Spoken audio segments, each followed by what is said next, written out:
साथियों, जैसा कि आपको पता है, मैं 14 अक्टूबर मंगलवार को अंता उपचुनाव के लिए अपना नामांकन दाखिल करने जा रहा हूं। मुझे चाहने वाले देश प्रदेश जहां भी बैठे हैं, आप तमाम साथियों को 14 अक्टूबर मंगलवार के दिन सुबह 11 बजे अंता की धरती पर आप सबका के दर्शन करना चाहता हूं, आपका आशीर्वाद लेना चाहता हूं। आप एक दिन का समय निकालकर मुझे आशीर्वाद देने अंता की धरती पर पधारेंगे। साथियों, आज मेरा लाइव आने का मकसद आपसे केवल एक राय लेने का है। मैं छबड़ा से निर्दलीय चुनाव लड़ा, देवली से भी मैं निर्दलीय चुनाव लड़ा।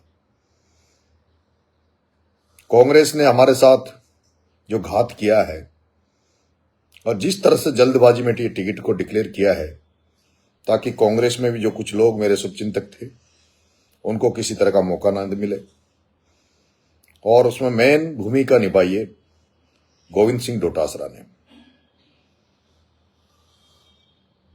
साथियों, मैं केवल आपसे एक राय जानना आपकी चाह रहा हूं कि चुनाव हम लड़ रहे हैं, पर चुनाव अब जब हमने कांग्रेस को हमेशा के लिए छोड़ दिया है, तब मैं इस चुनाव को 2028 के मध्य नजर 2028 के आम चुनाव के को नजर में रखते हुए ये चुनाव लड़ूंगा। ऐसे में मैं आपसे ये जानना चाहता हूं कि ये चुनाव में निर्दलीय लड़ूं या थर्ड फ्रंट से लड़ूं, क्योंकि राजस्थान में तीसरे मोर्चे की सख्त जरूरत है। और मुझे लगता है कि अभी हमारे पास वक्त भी बहुत है। अगर हम 2-2.5 साल उन तमाम लोगों को जो कांग्रेस और बीजेपी से इतर जाकर, जो इन दोनों पार्टियों से जिनका मन मोह हो गया और जिन्होंने दोनों पार्टियों का काम देखा है, और जिन्हें लगता है कि राजस्थान में तीसरा मोर्चा बनना चाहिए ताकि राजस्थान में भी नई राजनीति पैदा हो, नए लोगों को मौका मिले। हालात आप देख लीजिए, अंता में किस तरह से किस आदमी को टिकट दिया। 2 दिन पहले ही हाड़ौती से भरत सिंह जी कुंदनपुर, जो ईमानदार राजनीति के प्रतीक थे और जिन्होंने किस तरह से प्रमोद जैन भाया के काले कारनामे उजागर किए थे, किस तरह से इसके भ्रष्टाचार को उजागर किया था, वो 2 दिन पहले ही हमारे बीच से चले गए। और उनको उनके अंतिम संस्कार में अशोक गहलोत, गोविंद सिंह डोटासरा जैसे नेता आए थे। भरत सिंह जी कुंदनपुर को सच्ची श्रद्धांजलि तब होती जब वो उनके कहे शब्दों के अनुसार इस भ्रष्ट नेता, राजस्थान के भ्रष्टतम नेता, जिसने पूरे 12 को, पूरे राजस्थान, पूरे देश में बदनाम कर दिया, जिसका गली गली में, मोहल्ले मोहल्ले में, शहर शहर में नारे लगते हैं कि प्रमोद जैन भाया चोर है, उस भरत सिंह जी के अंतिम कार्यक्रम में आने के बावजूद भी उन लोगों ने जो भरत सिंह का अपमान किया है, भरत सिंह के शब्दों का अपमान किया है, यह बड़ा ही दुर्भाग्यपूर्ण है।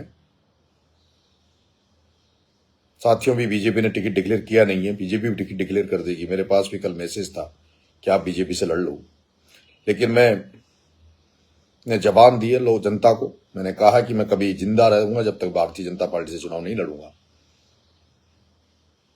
ऐसे में मैं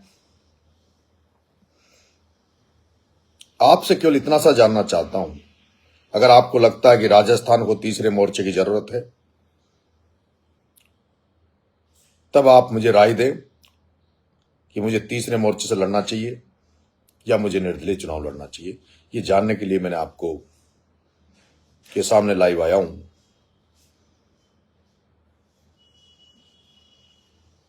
मैं यहां कल अंता में था दिन भर, सारे बड़े लोग, बुद्धिजीवी लोग बहुत बड़ी संख्या में मुझे समर्थन दे रहे हैं।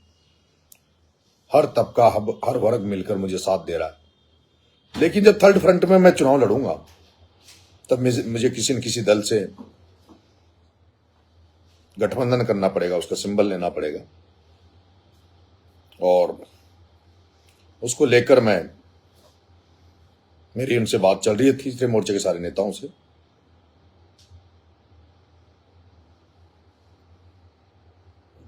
आप कमेंट बॉक्स में भी मुझे लिखकर भेज दें कि मुझे,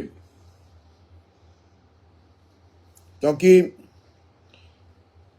आने वाले समय में इस चुनाव के बाद में भी हमें 2 साल मिलेंगे, तो 2 साल हमारे लिए पर्याप्त हैं कांग्रेस बीजेपी को राजस्थान से उखाड़ फेंकने के लिए।